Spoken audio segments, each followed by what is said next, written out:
Welcome back to Level 7 Omega Protocol. This time we're going to be continuing off from Mission 1, which I've already done a playthrough of, and we're going to be doing Mission 2, A Breath of Fresh Air. So I'm going to be using the campaign rules, and just the regular campaign rules. There's a master clock rule that is a little too complicated for this set of playthroughs, so it's just going to be the general rules, and what it states is you can remove 2 wound markers off of each character between missions. So at the end of mission 1, we had our reconnaissance specialist had 2 wound markers, so we're taking those off.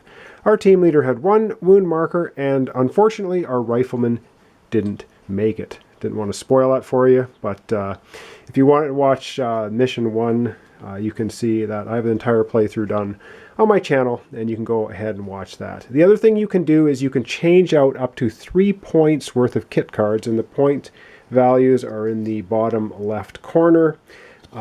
Each of the commandos in this game has 8 specific kit cards to their character.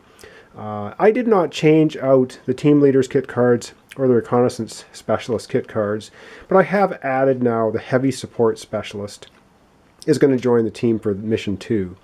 And can drill down to him a little bit. I will not go over the cards for the team leader and reconnaissance specialist because they're covered in mission 1, but I will just quickly go over the heavy weapon specialist.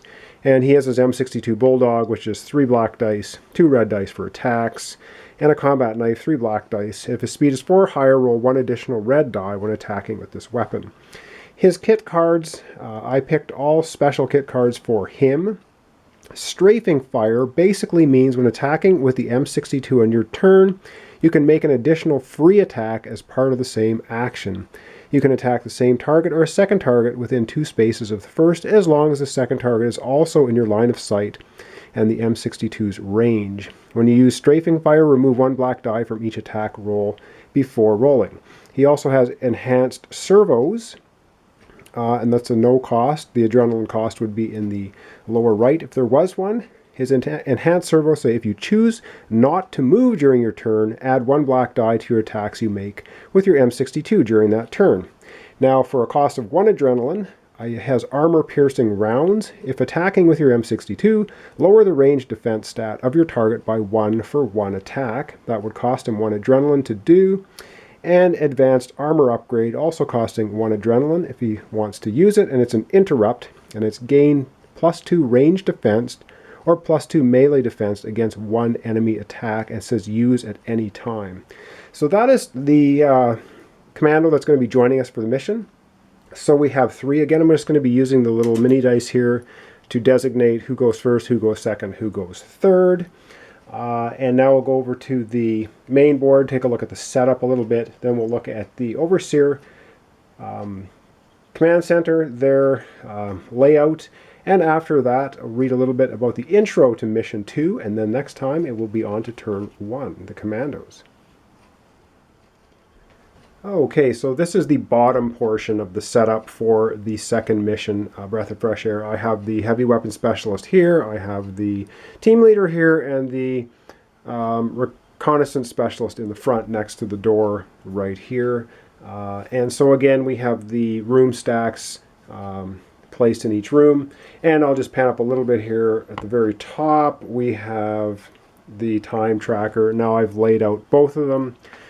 There will be something happening on turn 6 and a crisis point happening on turn 9, so I just put a couple of markers on the track for that. And we have investigate tokens on the board. Again, if a commando gets next to them, they can spend 1 adrenaline to investigate, which then they would flip an investigate card and get that. And I also forgot to mention, as I was over on the characters, the reconnaissance specialist actually had a tracer ammo card that he had discovered in mission 1, and it says discard this card to reroll 1 of your basic range attacks. He gave that to the heavy support specialist, so just so you know that as well. Alright, this is kind of the main layout. They start here. I'm just going to go over to the Overseer's command board, and we'll take a look at what abilities he's got. They are exactly the same as mission 1, but I'll just go over them very quickly again for this mission 2. Okay, so not sure just how well this is showing up. I'm not going to zoom in and everything, go over everything specifically. I did that in Mission 1, and all of these are the same. So, like in Mission 1, what we get, the Overseer starts with 6 adrenaline tokens. Little adrenaline tokens look like this. It's basically 2 for each commando playing the game. And there, of course, there are 3 commandos, so there's 6 adrenaline tokens. If you were playing with 5 commandos, you'd have obviously 10. So we have the same as last time. We have Frenzy, which is make an additional attack. We have a surprise attack, which is an interrupt. An alien can shoot at an acting commando. We have Clone Flankers, which is basically spawning some clones. We have Hasten, which is to refresh one dashboard ability. We have Dodge, which is an interrupt.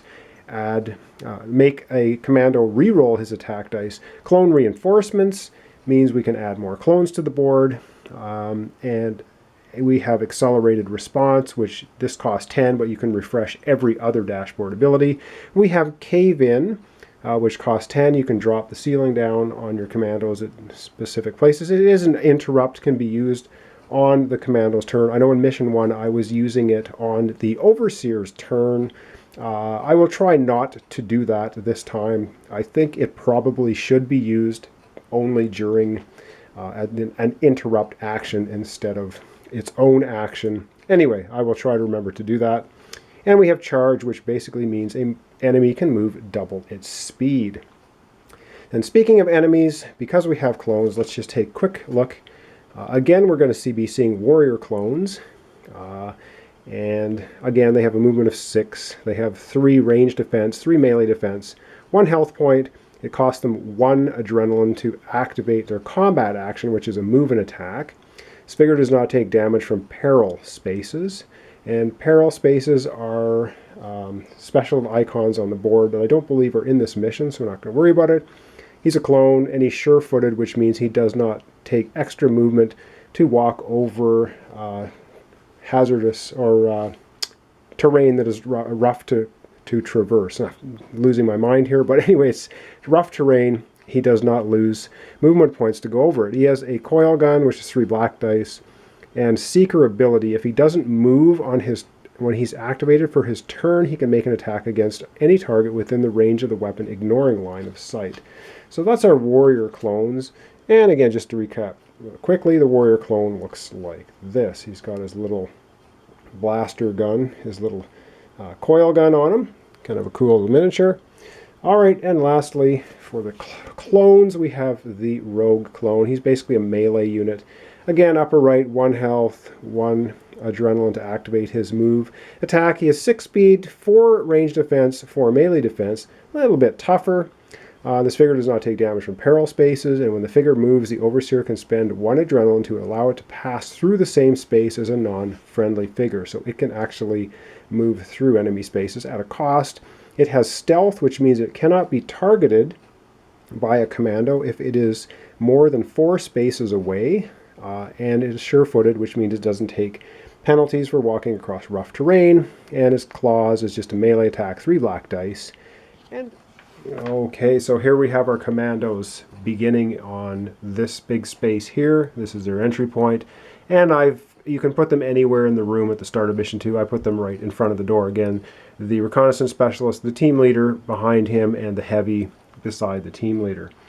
Alright, so the setup is basically, it says, thanks to the intel from the installation commander's office, Disco team now knows Kronos kept a personal containment vault on level 5 of the facility. So that was what Mission 1's objective was to find the office, download the information, and get off the A-lift. And 2 of the 3 commandos in Mission 1 managed to do that. So continuing on here, it says, unfortunately that level is located within the alien home levels, which means it's crawling with enemies. Not only clones, but far more dangerous creatures as well. While Disco retrieves any assets within the vault, Hard Rock team is rigging up the entire facility for destruction. It is vital no evidence of Project Aquarius be left behind. Hoping to weaken the aliens, Disco team is preparing to access the base's atmospheric controls on level 4 and vent every level of the alien atmosphere. Though not fatal to the aliens, Earth's normal air is not ideal for the Gin and their genetically engineered minions. Their bodies rely on a heavier ammonia-laced atmosphere for peak functionality. The aliens, however, are not about to give up their ammonia-rich atmosphere without a fight. So what we need to do in this mission is we need to find the control room that controls the atmospheric processors and try and vent the ammonia-rich air out of the facility and possibly disable them so the aliens can't start pumping ammonia back in again. All right, that's kind of the setup. I know I glossed over things quickly, but I do have an entire playthrough of Mission 1 if you want to see many more details before we get into the gameplay here. I'd suggest you probably do that. Anyway, next time we're going to be getting right into turn 1, and I'll do the turn order the same as I did last time. I will do the Commando's turn for one video, and then I'll do the Overseer's turn as the second video. It is all one big continuous turn. They just follow one another, but it helps me to split it up just time-wise for the videos. All right, thanks for watching. Thanks for subscribing. Join me next time when we get into the Commando's first turn, and they will be probably opening the door to this room, and who knows what is going to be in there. Oh, and again, I randomized the card placement, so I don't even know what is really going to be in there. So it'll be a mystery to both of us. All right, thanks for watching.